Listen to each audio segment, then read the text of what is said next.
여러분, 이 차가 나오면 전기차 시장은 완전히 뒤집힐지도 모릅니다. 기아가 새롭게 선보이는 준중형 전기 SUV, 바로 EVO 이야기입니다. 이 차가 왜 업계와 소비자들 모두의 이목을 끌고 있는지 오늘 아주 깊이 있고 자세히 설명드릴 테니 영상 끝까지 시청해주세요. 시작하겠습니다. 2025년 하반기 전기차 시장 최대의 관심작이 무엇이냐고 묻는다면 단연 기아 EVO입니다. 그리고 그 이유는 생각보다 훨씬 많습니다. 먼저 시선이 꽂히는 건 단연 가격입니다. 중국 시장에서는 EVO가 이미 2,800만 원이라는 파격적인 가격에 출시됐고 국내 가격도 보조금을 포함하면 3천만 원 전후로 예상되는 상황입니다.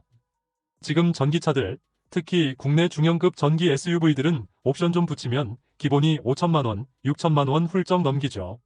그런 상황에서 만약 EVO가 2천 후반에서 3천 초반 가격대로 나온다면 이건 단순한 가성비를 넘은 가격 혁명입니다. 지금 국내 전기차 시장을 선도하는 테슬라, 폴스타도 최근 전례 없는 가격이나 경쟁을 벌이고 있고 현대차에서도 아이오닉5와 EV6 가격 방어에 애를 먹고 있는 실정입니다. 그 상황에서 기아가 파격적인 가격 정책으로 EVO를 밀어붙인다? 그 여파는 자동차 시장 전체를 뒤흔들 수준입니다. 소비자 입장에서는 반가운 일이죠. 그만큼 합리적인 가격에 고스펙 차량을 고를 수 있는 선택지가 늘어난다는 뜻이니까요. 외관 디자인은 기아답게 튀지 않으면서도 단단하고 깔끔한 인상을 줍니다. 포르쉐나 람보르기니처럼 유난 떨진 않지만 전체적인 비율에서 탄탄함이 느껴지고 실제보다 차가 더 커 보이는 안정적인 프포션이 돋보입니다. 전면부에는 기아 특유의 스타맵 주간주행 등이 양쪽에서 강렬하게 눈길을 끌고 45도로 접힌 헤드램프 라인은 마치 종이를 접어 만든 조형물처럼 세련되고 정갈한 느낌을 줍니다. EV9과 유사한 히든 타입의 도어 핸들, 비대칭 기하학적 휠 디자인, C필러에서 위로 치켜 올라가는 크롬 라인 등도 주행 중 강렬한 인상을 심어줍니다. 휠하우스 위쪽 크레딩은 깎아낸 듯한 깊이감을 주면서 양감을 살렸고 충전구는 전면 측에 위치해 있는 것도 독특한 부분입니다. 향후 듀얼 모터 모델로 확대될 경우 후측에 충전구가 따로 나올 수 있다는 점도 흥미로운 포인트죠.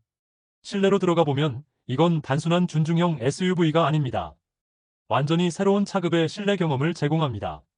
12.3인치 계기판과 터치 스크린, 그리고 가운데 있는 5인치 공조 화면이 마치 한 몸처럼 연결되어 있는 파노라믹 디스플레이 구성. 이 구조는 EV3와도 비슷하지만 화면 해상도와 UI 배치가 더 진화됐습니다. 여기에 최근 기아차가 자랑하는 CCNC 인포테인먼트가 기본 탑재될 예정인데요. 이 시스템은 지문인식, 실시간 길 안내, 미디어 스트리밍, OTA 업데이트까지 모두 제공하는 아주 진보된 시스템입니다. 무엇보다 반가운 점은 기아가 여전히 물리 버튼을 잘 유지하고 있다는 겁니다.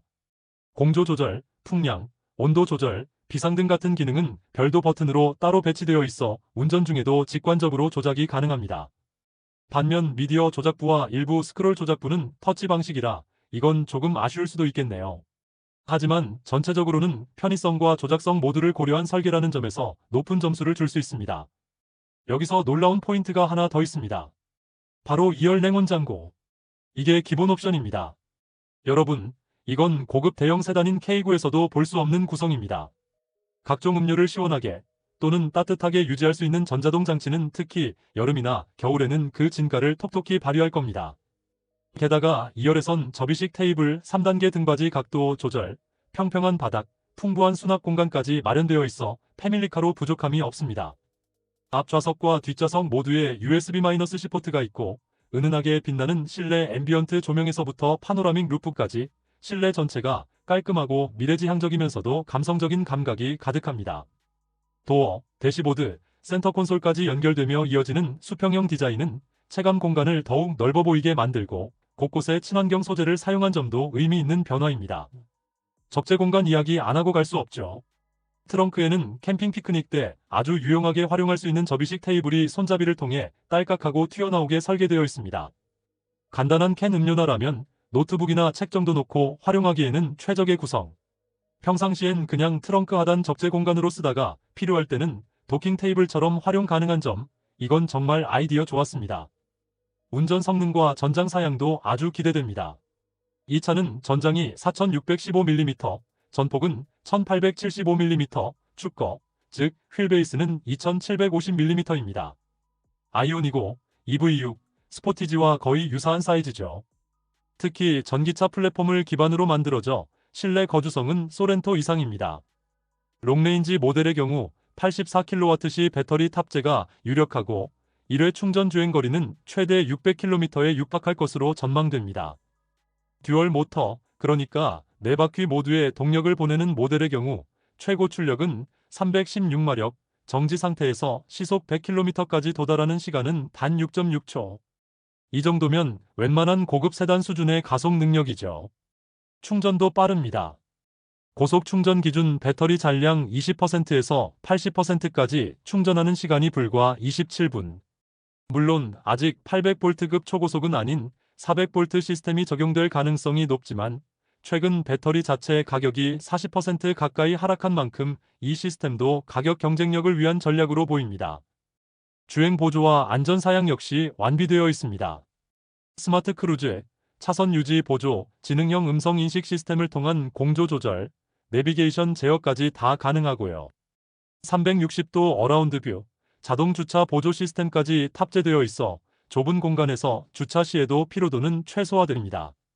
자, 지금까지 이야기한 스펙과 구성, 가격을 단순히 나열해보면 이렇게 생각하실 수 있습니다. 이거 다 좋은데 과연 이 가격에 다 넣어줄까?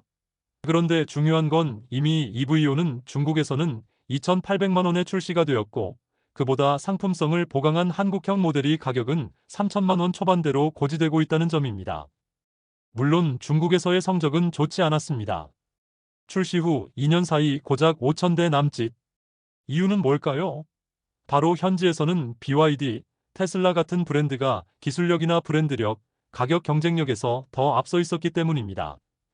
단순히 싸다고 해서 팔리는 시대는 지났습니다. 하지만 한국은 다릅니다.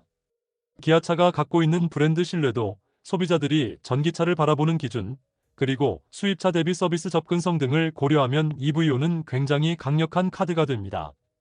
특히 보조금 적용 기준에서 기아가 2천 후반, 많아도 3천 초중반까지 가격을 유지할 수 있다면 한마디로 사정없이 팔릴 수밖에 없는 구성이죠.